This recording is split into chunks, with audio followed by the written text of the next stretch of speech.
We've all seen it before. You do too many balayages or too many heads of highlights, and suddenly you have hair that's all one color. So today I'm going to show you how I do a reverse balayage. The pattern that I'm going to show you can work on any head of hair, so let's dive in together.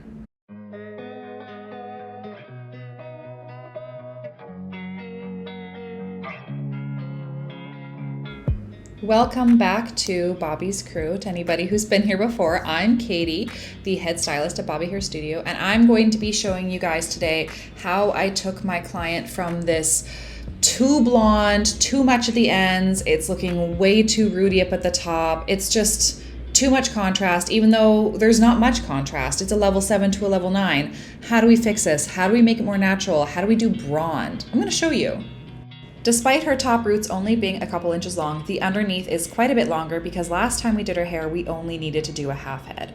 This allows us to have a lot more wiggle room in our foiling technique today because we're only going to be doing low lights, no highlights. We don't need to do highlights because her roots are not very long in the top, and we don't need to have more blonde. We need to have darker. And the blonde hasn't grown out long enough that it's going to change anything about the dimension if we were to add any foils. So let's save her some money, save her some time.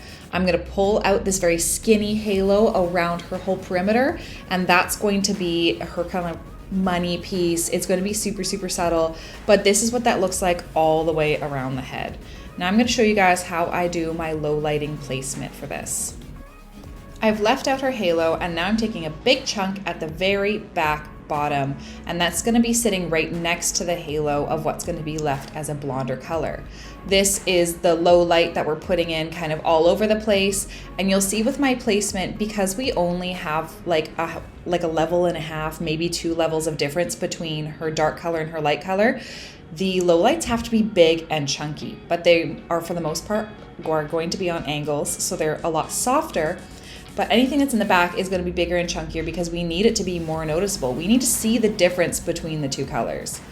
Then I'm taking a piece on the side that kind of connects the back to the front, and it's angled, and I'm going to darken down this piece all the way down to the ends as well. Some of these lowlights, you'll notice I'm not going to take all the way down to the end, so they can still have those balayage blonde ends, and some of them are going to be lowlighted all the way to the end. We don't want an ombre effect, and an ombre is when the ends are one solid color and the top is one solid color. We still want to have a resemblance of something natural and grown out and soft, similar to the Hailey Bieber look. I'm doing the same thing on the other side, and what you're going to be seeing today is me doing left, right, left, right, left, right. I'm not doing the whole left side and then the whole right side. This is because I am placing my color with intention. I want to make sure that every single piece I place is going to be symmetrical on the other side, because even though she has an off-center parting, we still want symmetry. For my low light formula, I did use Schwarzkopf TBH in a 916, that's an ash chocolate, and the Vibrance in a 7-55 gold, and a 7-65, a chocolate gold with 6 volume. Now, I'm going to preface this by saying some of the lowlights ended up being more auburn than I expected or wanted to. I should have thought about this, but I did have a little bit of Christmas brain today, and I should have formulated out that 7-65 because that 6 has a chocolate undertone, and what a chocolate undertone is in the Schwarzkopf line is a little bit of a red tone. So with it being a slight bit more red than I wanted, it's still fine. It's still a good fill result. What I have with this piece right here that I want to go over is we have a little highlight and a bit of low light in here, so I've taken each piece by piece and I'm trying to reflect that look on the other side. So on the left side of her head, she had too much of the light color, so I'm adding in a little bit of that low light to match what was on the right side of her head. This is why I'm going back and forth, left to right, left to right. And what I'm trying to do is be intentional with my placement of the low lights. I'm trying to make sure that there is a low light right behind a highlight and a highlight right behind a low light. So if you aren't intentional with your placement, then you can end up with really chunky looking hair or with too soft of a result, and overall the whole thing just looks darker. What we wanted for this hair is to have more contrast and to have a softer result. So I am taking some chunky pieces from this low lighted section and I am bringing down the low light as far as I need to go. And then I will be reflecting that on the other side. Whenever you're doing big chunky foils, I do think it's important, if you are someone who has a memory problem like I do, to go one piece at a time and just keep spinning your client from left to right. It just makes more sense to do it that way because you don't have to remember things for as long. My client is really wanting to do something that is lower maintenance and not have to get her hair done so many times per year. So we are kind of working with her natural color, and she really likes to have these Blake Lively, warm blonde, surfer blonde looks. At this front piece, I am leaving out the ends. I'm trying to be very soft with how I brush down the low light. The higher contrast that you're going to have with your low light, the more blended you need to be with your application. We only have like a level and a half of difference, and it's going to have a very, very soft, subtle look. But even then, you still want to be very careful with how you apply your color. It's not like bleaching where you can feather it up and it has a more gentle result as you feather. It's going to do its full application of the color wherever it is. So if your color application is a little bit patchy, it will show through. Now that I had finished the sides, I've taken the mohawk section along the parting, where the parting is in the very center of it, and I'm taking about 1/2 inch to inch wide sections, which sound gigantic. They're not. And I bring them towards the back, and I am just kind of weaving out what I want to be dark from here. In the back crown section, I do want to have more low light than highlight because I want to create this teardrop shape around the back so that we have a very soft grow out versus a higher up, more balayage look up in the front where she gets to maintain a little bit more of that blonde look. So she gets the best of both worlds. Some of these pieces I'm going to be bringing down the low light all the way to the ends, and some I'm just feathering with the side of my brush, going vertically. You'll see this, and I mean, I did kind of chop up this video a little bit more than I normally would because a lot of it's just detangling. This client has extremely tangly hair when it's slightly wet, and we have wetted it down with K18. That's why the hair seems like it's damp. It's because it is, but with a treatment in it. So the dampness also does help to blend a low light. So if you are applying someone's low light in, try it on damp hair with like maybe a smidgen of conditioner in there or a leave-in if you don't have a treatment, because it does make it more like easy to blend when you're not bringing the low light all the way down to the ends like in some of these pieces here.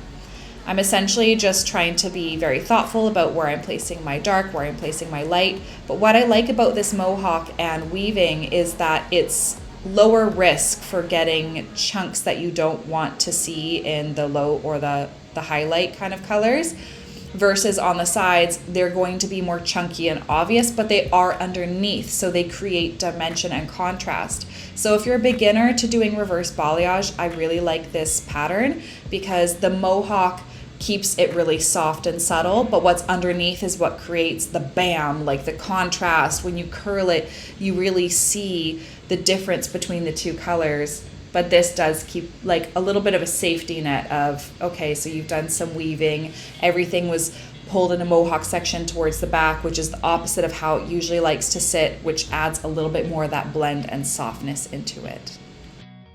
Earlier, I had talked about how my formula had a little bit of a flaw in it. It had too much red, and I should have thought about that. And what I'm thinking I would like to do in the future, instead of using something with a chocolate, is use something with a little more gold, because in the Schwarzkopf line, the golds are a champagne gold. They're not a yellow-orange gold. So that's what I'm going to do next time, is just use a gold instead of a chocolate for the fill and the warmth and the shine in the low light, and make sure that I just have only a little bit of ash just to, you know, kind of balance that out, because you don't just want to have like little copper low lights. We're not going for the copper look. We do have a little bit of that in there, but overall it does, you know, make her hair look really beautiful and rich and soft, and she's happy with the color. So overall it did work out, but that is something I would change for next time. And if you are thinking of using this formula, please keep in mind the result of the low lights is a little warmer in person than it is on camera. However, if you love that kind of auburny, you know, kind of almost reddish look, then this is a great formula for that. So once that formula had processed for 15 to 20 minutes, I took her to the sink and I added some water to it and emulsified it. And then I added in my toner formula. My toner formula is what was left in the bowl of my low light formula. And I added lots of clear and 0-11, which is a 0-ash kicker in Vibrance. And what that does is it lightens up and cools down, because I was a little bit concerned for some of that, 5.5 and 6.5 to be in there. I was scared it would kind of take over her natural color and the balayage bleach part she already had. I was scared it would just like soak up a little bit too much of that warmth. So adding a little bit of cool helped in there. I only left it in for a couple of minutes, as you can see here, enough just to saturate the hair, let it sit for 2 to 3 minutes, and then rinse the whole thing out. And then I used a K18 treatment mask on her and blow dried her and styled her, and then you guys are gonna see the result. Here is her result. She has a teeny tiny money piece. She has very soft looking highs and lows in her hair. And this is overall like the look we really wanted. We wanted something natural and fresh and soft and easy to grow out. Almost no maintenance. She's just gonna come in every once in a while for a tonal refresh. No balayaging or anything necessary.